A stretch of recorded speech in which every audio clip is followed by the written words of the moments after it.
Around the year 1137, in the garrison town of Tikrit, on the banks of the Tigris River, a boy was born into a Kurdish military family. His name was Yusuf ibn Ayyub. The world would come to know him as Saladin. His father and his uncle Shirkuh were soldiers, men of arms in a world that was fractured and contested. The Muslim Near East lay divided against itself. The Crusader states had held Jerusalem for nearly 40 years. Into this world, a future sultan arrived without ceremony. As a young man, Saladin was brought to the court of Nur ad-Din in Damascus, the most powerful Muslim ruler of the age. There, he received an education that went far beyond military training. He studied theology, jurisprudence, and the art of governance. He was immersed in the ideology of Sunni revival, the conviction that a unified Islamic world must one day reclaim Jerusalem. These years shaped not only his strategy, but his sense of what he was for. By the 1160s, the Fatimid Caliphate in Egypt was consuming itself. Rival viziers fought for control of the aging caliph's court. Shawar, one of the deposed claimants, appealed to Nur ad-Din in Damascus for military support. His opponent turned to the Crusader kingdom of Jerusalem. Both invitations were accepted. Egypt had become a prize that the Crusaders and the Zengids now intended to compete for, and Saladin would be drawn directly into that contest. In 1164, Nur ad-Din dispatched his most trusted general, Saladin's uncle Shirkuh, on the first of 3 expeditions into Egypt. The young Saladin accompanied him. Their force clashed with Crusader troops near the town of Bilbais, but a negotiated withdrawal ended the campaign without a decisive result. Saladin had seen the terrain. He had observed how the Crusaders fought, and he had watched how his uncle commanded. What followed would prove he had been paying close attention.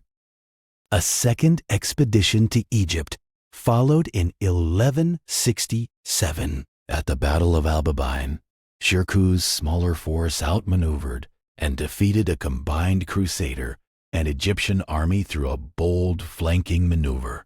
Saladin held a defensive position under sustained pressure long enough and firmly enough for the wider plan to succeed.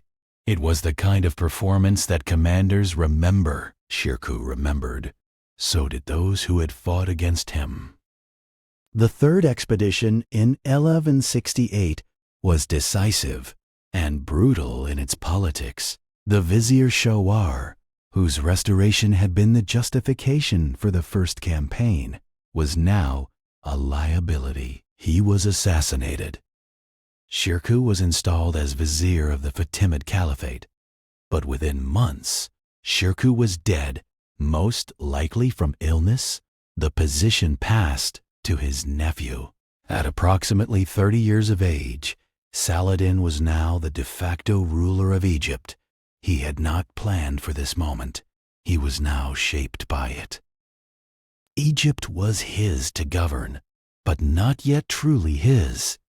The Fatimid Caliphate was Shia, Ismaili at its foundations. Saladin was Sunni, answerable to a Sunni lord in Damascus. He moved deliberately and without dramatic announcement. Friday sermons were redirected to invoke the Sunni Abbasi Caliph in Baghdad. Shia officials were quietly replaced. Then, in 1171, the Fatimid Caliph al-Adid fell gravely ill.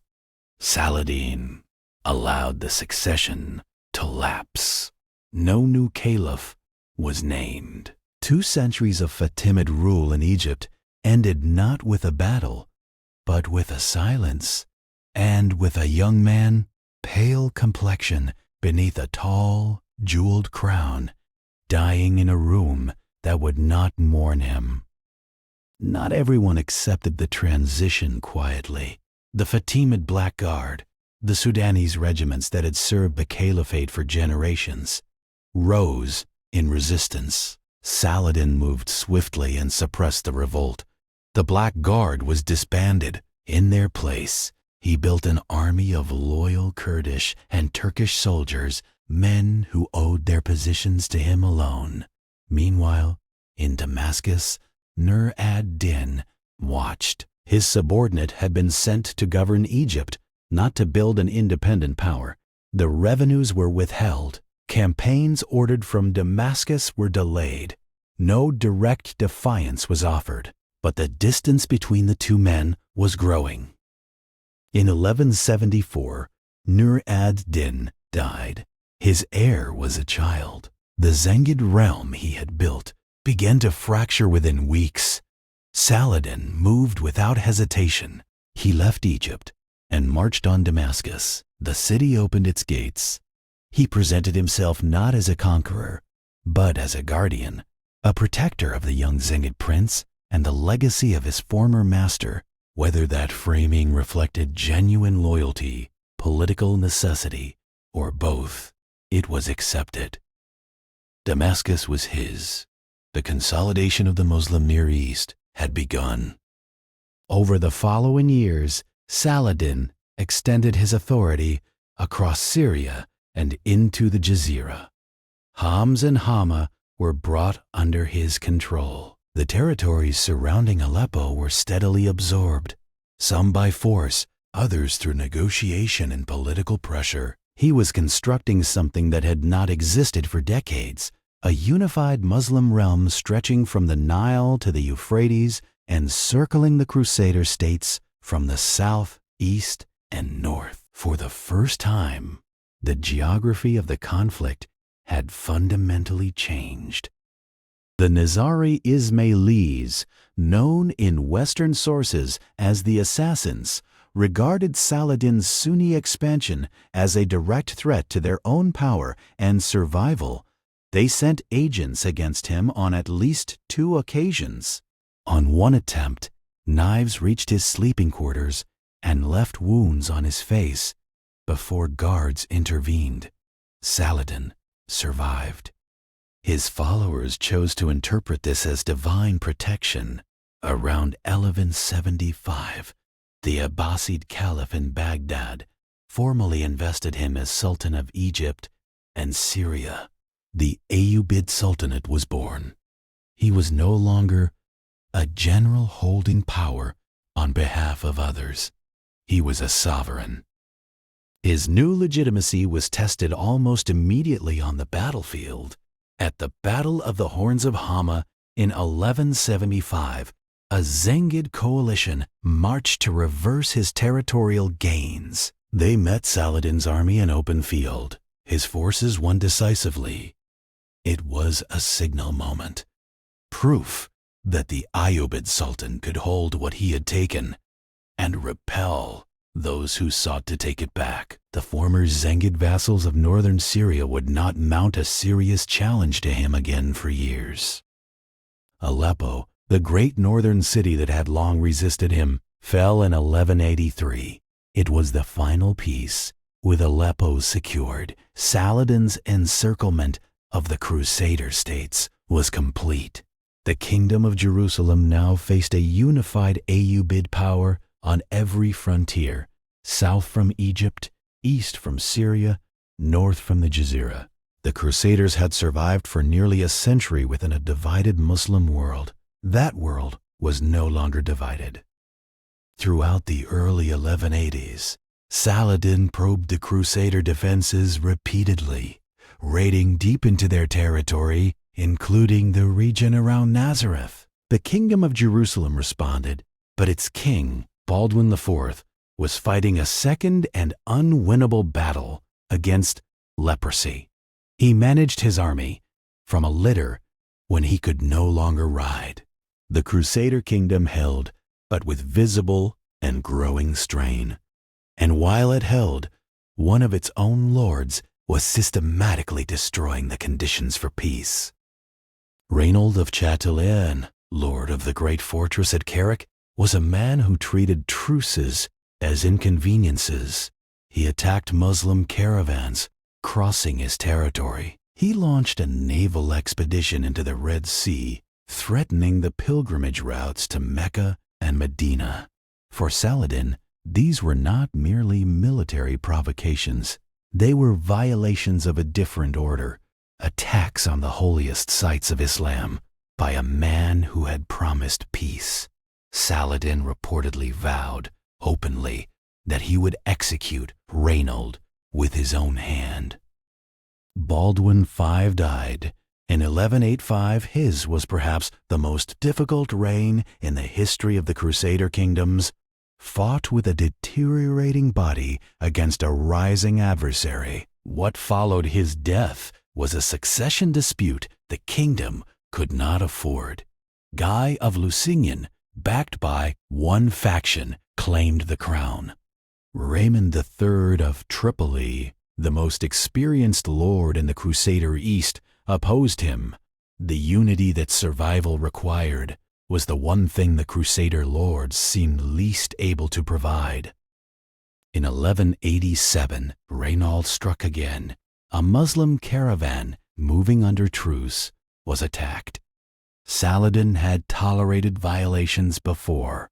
This time, he did not. He sent formal notice that the peace was broken and began mobilizing the largest army of his career, an estimated 30,000 men drawn from Egypt, Syria, and the Jazira. He had spent 15 years building toward this moment. What followed would determine the fate of Jerusalem. Raymond III of Tripoli, still locked in his dispute with Guy of Lusignan, had made a local accommodation with Saladin, a calculated move to protect his own territory. During the political standoff, he permitted an Ayyubid reconnaissance force to cross his lands in May 1187. That force encountered a Templar and Hospitaller vanguard at the Springs of Cresson. The Christian knights charged. They were annihilated almost to a man. Raymond's arrangement had cost his own side dearly. The Crusader kingdom was already fracturing before the decisive battle had begun. Saladin moved quickly. He besieged Tiberias on the shore of the Sea of Galilee, not necessarily expecting to hold it, but to provoke a response. In the Crusader camp that night, the debate that followed would prove the most consequential in the history of the kingdom. Raymond III urged restraint. Marching across waterless terrain in July heat to relieve a siege designed as bait was exactly what their enemy intended. Guy of Lusignan listened. He wavered, and then he overruled Raymond. The entire Crusader army would march at dawn. It was, almost certainly, the decision Saladin had been engineering for. On the 4th of July, 1187, the Crusader army reached the plateau of Hattin, a barren twin-peaked ridge above a dried valley with no water source within reach. They had marched through the heat of the previous day, harassed at every step by Ayyubid cavalry. Saladin's forces were positioned on all sides.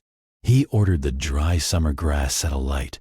Smoke and fire drove into the exhausted, thirst-maddened ranks. The Crusaders attempted to break through the encirclement. Their charges failed. By late afternoon, the military force of the Kingdom of Jerusalem had been destroyed as a fighting unit. The true cross, the most sacred relic in the Christian East, was taken. Guy of Lusignan was captured. So was Reynold of Chatillon. After the battle, Saladin received the captives in his tent. He offered the Crusader king water, a gesture of mercy according to the conventions of warfare. To Reynold of Chatillon he offered nothing.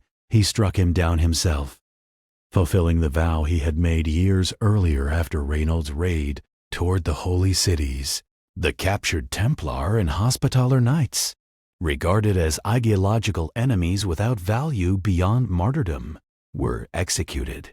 Most other nobles were spared and held for ransom. It was a considered set of distinctions, made in the hours after the greatest military victory of Saladin's life.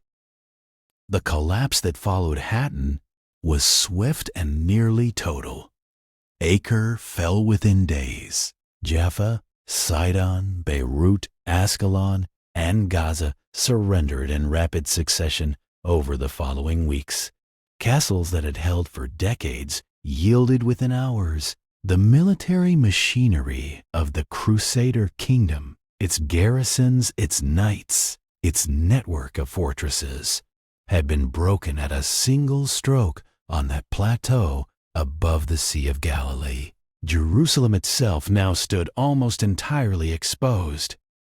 Saladin besieged Jerusalem in September of 1187. The man tasked with its defense was Balian of Ibelin, a knight who had escaped Hattin and been granted safe passage into the city for personal reasons, only to find himself the only experienced commander available. He oversaw a population of tens of thousands with almost no trained soldiers. He negotiated. Saladin set terms. Every Christian could purchase their freedom. Those who could not pay would be enslaved. A provision later partially softened. On the 2nd of October, 1187, Saladin entered Jerusalem. The entry was conducted with a restraint that both Muslim and Christian chroniclers remarked upon. The Church of the Holy Sepulchre was preserved. Christian pilgrims would retain access. There was no general massacre. The contrast with the Crusader conquest of 1099 was deliberate, and it was noted. The news reached Western Europe like a shockwave. Pope Gregory VIII issued a call for a new crusade. 3 of the most powerful monarchs in Christendom answered: the Holy Roman Emperor Frederick Barbarossa, King Philip II of France, and King Richard I of England. Barbarossa drowned crossing a river in Anatolia before reaching the Holy Land, and much of his army dispersed. But Richard and Philip arrived, and their arrival would force Saladin into the hardest sustained campaign of his life. The Crusaders were already besieging Acre when Richard arrived in 1191. For nearly 2 years, the city had been at the center of an extraordinary double siege, the Crusaders surrounding Acre from the landward side while Saladin's army encircled the Crusaders from beyond. Richard brought organization, materiel, and an aggressive, unrelenting command style. By July 1191, Acre's Muslim garrison could hold no longer. They surrendered. It was the Third Crusade's first significant victory, and it came at enormous cost to both sides. What followed Acre's surrender became one of the most debated acts of the entire crusade. Negotiations over the ransom of the Muslim garrison broke down. Richard ordered the execution of approximately 2,700 prisoners outside the city walls. Saladin, encamped beyond, was unable to intervene. He responded by executing Christian captives in his custody.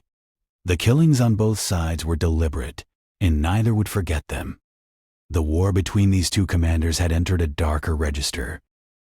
Richard now led the Crusader army on a disciplined coastal march southward toward Jaffa. He kept his infantry in tight formation with their flank anchored to the sea and his cavalry shielded behind a wall of shields and crossbowmen. Saladin's forces struck repeatedly at the column, targeting its rear and flanks with cavalry and archers. At Arsuf in September 1191, the pressure became too much. Hospital knights broke formation and charged without orders. The assault, against expectations, succeeded. Saladin's cavalry suffered heavy losses.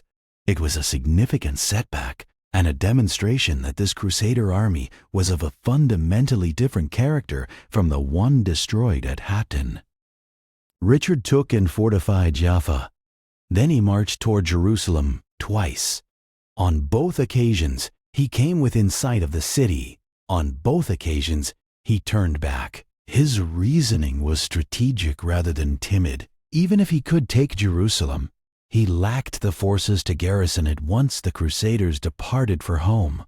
Saladin would retake it within a season. It was a recognition of limits that both commanders now privately shared.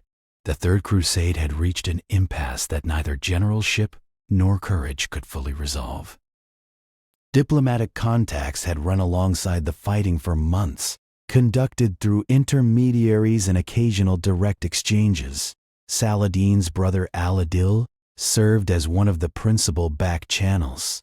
At one point, a striking proposal emerged. Al-Adil would marry Richard's sister, and the couple would govern Jerusalem jointly under a shared arrangement.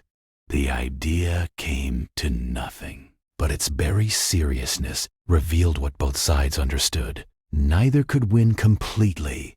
The war was moving slowly and painfully toward negotiation. In July 1192, Saladin retook Jaffa, a swift and unexpected strike that threatened to unravel the Crusaders' entire strategic position along the coast. Word reached Richard at sea. He turned his ships around. He arrived at the beach with a small force, reportedly fewer than 100 knights, personally waded ashore under fire, and fought his way into the city. Saladin, receiving reports of the counterattack, is said by his own chroniclers to have responded with something approaching admiration. The city was restored to the Crusaders. It was a remarkable feat, and it laid bare the exhaustion of both campaigns. In September 1192, the Treaty of Jaffa was concluded. Saladin retained Jerusalem. The Crusaders kept a coastal strip from Tyre to Jaffa. Unarmed Christian pilgrims were guaranteed the right to visit the holy sites freely. It was a negotiated settlement, not a triumph for either side, but a recognition of what both could sustain and what neither could overcome. The Third Crusade was over. Richard departed for the west. Saladin returned to Damascus. Saladin returned to Damascus in the final months of 1192. He was 55 years old, and he was ill. The recurring fever that had troubled him on campaign did not leave. He died on the 4th of March, 1193, only months after the peace he had concluded. When his treasury was opened, it was found to contain almost nothing. He had given it away to soldiers, to the poor, to the construction of mosques and schools and hospices. A man who had ruled an empire died nearly without personal wealth. The Ayyubid realm he had unified was divided among his sons and brothers within years, and the political structures he had built fragmented. But his reputation did not. In the Islamic world, he became the model of the just ruler, sovereign authority, combined with religious purpose and personal restraint. In Europe, he became something rarer still, the noble adversary, the enemy whose conduct offered an implicit measure against which others could be judged. Saladin had not won permanently. He had not needed to. He had changed what the world remembered. And that's it. Thank you for watching. The next story is waiting for you right here. Subscribe so you're always the first to know. Thanks for being part of this story. See you in the next one.